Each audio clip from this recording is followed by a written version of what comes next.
አረፋ ሲታረድ ማዱ አይነሳም። ትሪ ይቀመጣል። የመጣ ሰው የተጨመረበት ነው ይበላው። ቅርጫ እንኳን ሲሰጥ ለሌላቸው ይታሰባል። ለምሳሌ ክርስቲያኖች ከእስላም በአረፋ ወቅት አንድም ደሃ ስጋ ሳይበላ መዋል የለበትም ብሎ አርዶ የሚያካፍልን ካልቸር ሁሉም መማር አለበት። ዘንድሮ ሐጅ የሄዱ ሰዎች ናቸው እነዚህ ሁሉ ከጀርባ የምትመለከቷቸው ከ1.8 ሚሊዮን በላይ ሐጃጆች ናቸው። አሰላሙ አለይኩም ወራህመቱላሂ ወበረካቱ ዲ ቻናላችን ቤተሰቦች እንዴት ናችሁልን? ዛሬ በአዲስ ቪዲዮ መጥቻለሁ። እንዴት ነው ኢድ ጥሩ እያለፈ ነው ወይ? እንዴት አሳለፋችሁት? የኢድ አላዳሃ አረፋ በዓልን በምን አይነት ሁኔታ አሳለፋችሁት? ኮሜንት ላይ ብታሰፍሩልኝ ደስ ይለኛል። እኔን እንደዚህ በምትመለከቱት ሁኔታ ከወንድሜ ከአጎቴ ልጅ ከሰፈሬ ልጆች ጋር እንደዚህ ፏ ብለን ደምቀን እንግዲህ ኢድን አክብረናል። የኢድ ሰላታችንን ስቴዲየም በመስገድ ከዛ እየተዘያየርን ቆንጆ የሆነ የኢድ ጊዜ አሳልፈናል። እናንተስ ጋር በምን ሁኔታ አሳለፋችሁት? ኮሜንት ላይ ብታሰፍሩልን ደስ ይለኛል። ለማንኛውም ለዛሬ ይዤላችሁ የመጣሁት ቪዲዮ እንግዲህ ዶክተር አብይ አህመድ ስለ አረፋ ተናግረዋል። ስለ እስልምና መልካም ነገር ብዙ ጊዜ በመናገር ይታወቃሉ። ዶክተር አብይ ስለ አረፋ ተናግረዋል። እስከ መጨረሻው ድረስ የምትከታተሉ ከሆነ የምታዩን የሚሆነው ሌሎች ምርጥና አስተማሪ ቪዲዮዎች አሉ። ታዲያ ቪዲዮ እንደተለመደ ሁላችሁም ላይክ በማድረግ እንድትጀምሩ ጋብዛለሁ። ይህ ቪዲዮ እንዲዳረስ ደግሞ ሼር አድርጉ። ለዚህ ቻናል አዲስ ከሆናችሁ ሰብስክራይብ ማድረግ አይረሳ። በቀጥታ ወደ ቪዲዮ። የአክሱም እህት ወንድሞቻችን ሆይ አፉ በሉን። እኛ አደባባይ ወጥተን አላሁ አክበር እያልን በደስታ ስንሰግድ እናንተ በተወለዳችሁበት እትብታችሁ በተቀበረበት የገዛ ሀገራችሁ ሰላት ተከልክላችሁ በለቅሶና በስቀቀን ዒድን አሳለፋችሁ። የአክሱም ወንድም እህቶቻችን ሆይ አፉ በሉን። የእናንተን መከራ እያየን ዝምታን መምረጣችን በደስታችሁ ቀን ባይተዋር ሆናችሁ ልባችሁ በቁስል ሲደማ በተግባር አለመቆማችን ዛሬ ላይ ትልቅ ቁጭት ሆኖብናል።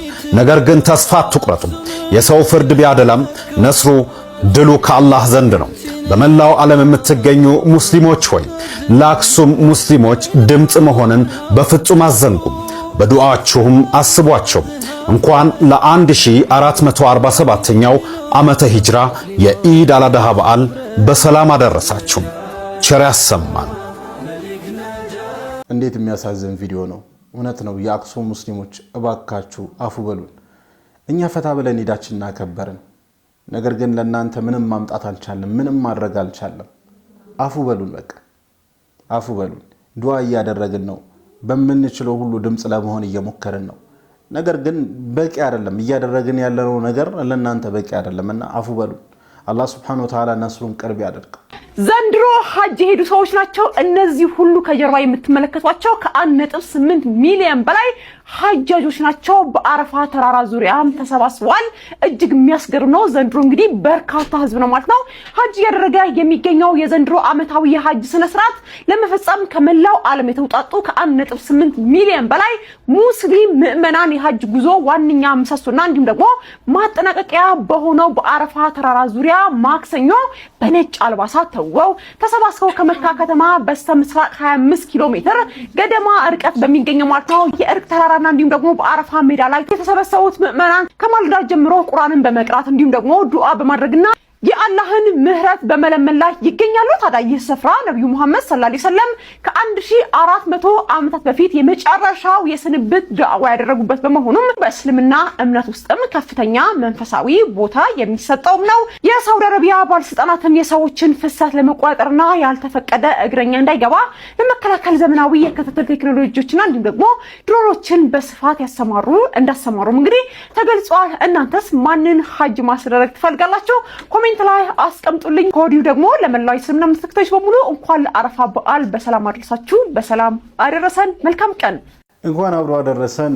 እጅግ በጣም ደስ ይላል። እንደተመለከታችሁት ነው ዓመት ሐጅ የሚያደርገው ሰው ቁጥር እየበዛ እየሄደ ነውና 1.8 ሚሊዮን ሰው ሐጅ ያደርጓል። እጅግ በጣም አስገራሚ የሆነ ቁጥር ነው። በጣም አስገራሚ የሆነ ቁጥር ነውና ከዓመት ሐጅ የሚያደርገው ሰው እየጨመረ እየበዛ ነው የሚያሳየው። ይሄ ደግሞ እስልምና እምነት ተከታዩ ምን ያህል እየበዛ እየሰፋ እንደመጣ እንደሆነ ያሳያልና ከማን ጋር ሐጅ ማድረግ ትፈልጋላችሁ የሚል ጥያቄ አንስታ ነበር በቪዲዮ ላይና እኔ ከእናቴ ጋር ከቤተሰቦቼ ጋር ሐጅ ማድረግ ፈልጋለሁና የእናንተንም ኮሜንት ላይ ብታሰፍሩልን ደስ ይለኛል። አላህ Subhanahu Wa Ta'ala ቀጣይ ሐጅ የምናደርግ ቀጣይ ተረኛ እናንተ ናችሁ ምንባል ያድርገን። እስኪ ከልብ ዱዓ አድርግላችሁ። አንዴ ስልካችሁን አስቀምጡና ዱዓ አድርግላችሁ። ህይወታችሁ የሚቀይር ዱዓ ሊሆን ይችላል። አሚን በሉ። ለሌሎችም ሊጠቅም ስለሚችል ሼር አድርጉላችሁ። አላህ ከዐይነና ሲጠብቃችሁ፣ ቤተሰቦቻችሁን አላህ ይማርላችሁ። ሪዝቅ ሰፍቶ ስለ ገንዘብ አንድ እንዳትጨነቁ። ቁርአንን ገራ አድርጎላችሁ አላህ በቁርአን የምትኖሩ ያርጋችሁ። አላህ ወንጀላችሁን ይማርላችሁ። ከዛች መጥፎ አመል አላህ ያወጣላችሁ። ከጭንቀትም አላህ ነጃ ይበላችሁ። በልባችሁም ሰላም ሰኪና አላህ ይስጣችሁ። ሁላችሁም አሚን ብላችሁ ኮሜንት አድርጉ። አሚን አሚን አሚን ያ ረብል ዓለሚን አሚን አሚን አሚን።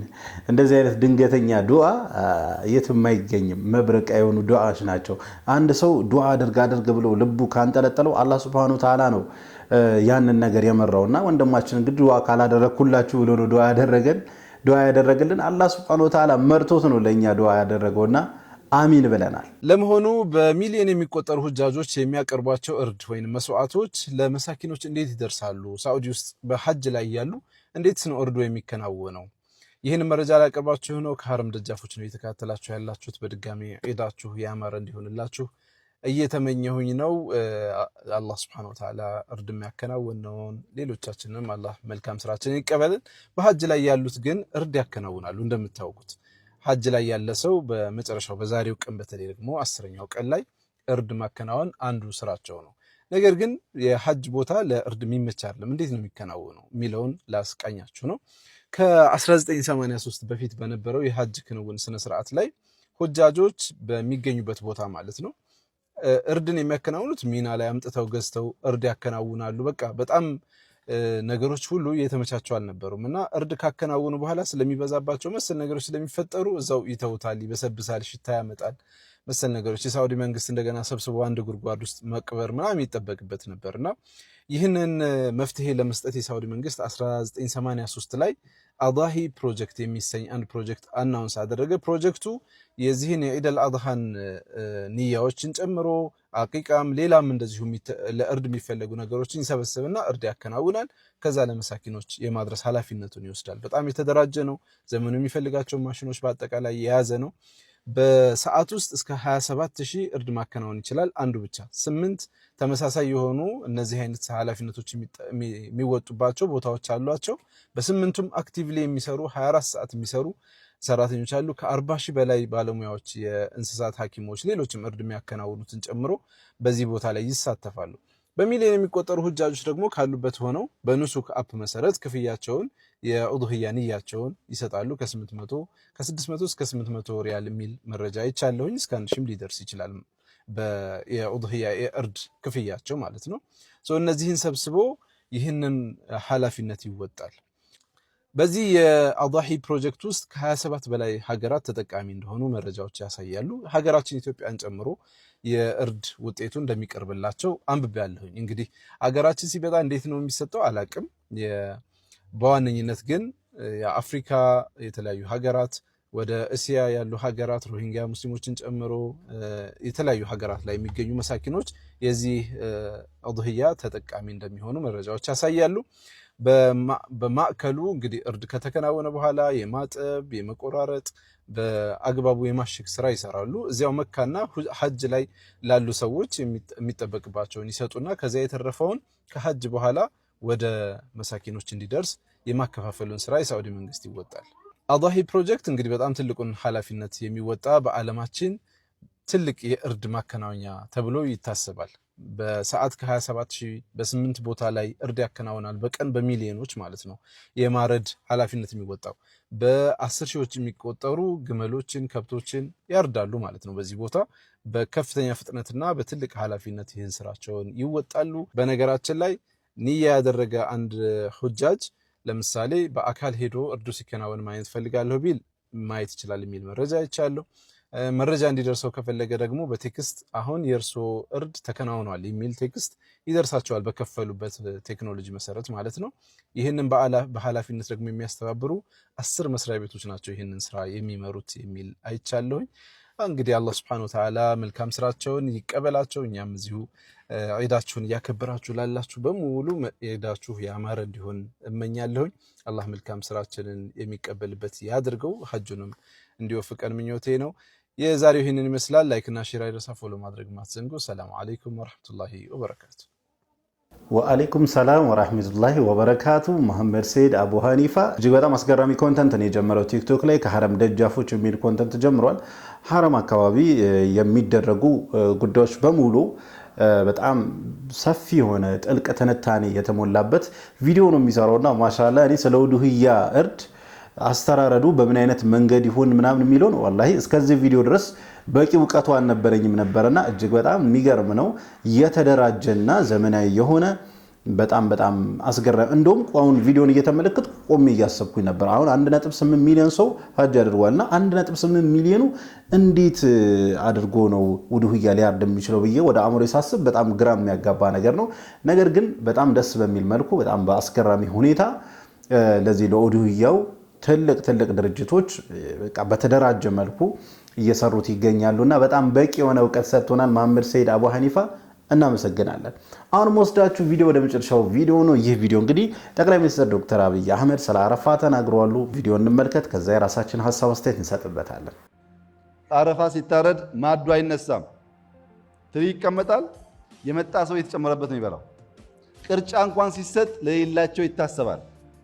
ለምሳሌ ክርስቲያኖች እስላም መሆን አይጠበቅባቸው ግን ከእስላም በአረፋ ወቅት አንድም ደሃ ስጋ ሳይበላ መዋል የለበትም ብሎ አርዶ የሚያካፍልን ካልቸር ሁሉም መማር አለበት። እኛ ሀገር ማንም ደሃ በሻሻ ውስጥ ስጋ ሳይበላ የማያልፍበት ጊዜ ካለ አረፋ ነው። ይሄ በጣም ምርጥ ካልቸር ነው። እስላም መሆን አይጠበቅብህም፣ ተማር። በክርስትና ውስጥ በጣም የሚያጓጉ እንደዚህ የምንማራቸው ጉዳዮች አሉ፣ ተማር። አንተ ግን የፈለከው ነው። እንግዲህ እንደተመለከታችሁት ነው ዶክተር አብይ አህመድ ንግግር እያደረጉ ነበረ። ስለ ማዕድ ማጋራት ነበረ ሐሳባቸውን እየገለጹ የነበሩት። ታዲያ ለሱ ጥሩ ምሳሌ አድርገው ሲናገሩ የነበረው አረፋ ነው። ምክንያቱም አረፋ ላይ ውዱህያ ሲታረድ እንግዲህ ለብዙ ምስኪኖች ይሰጣል አይደለ?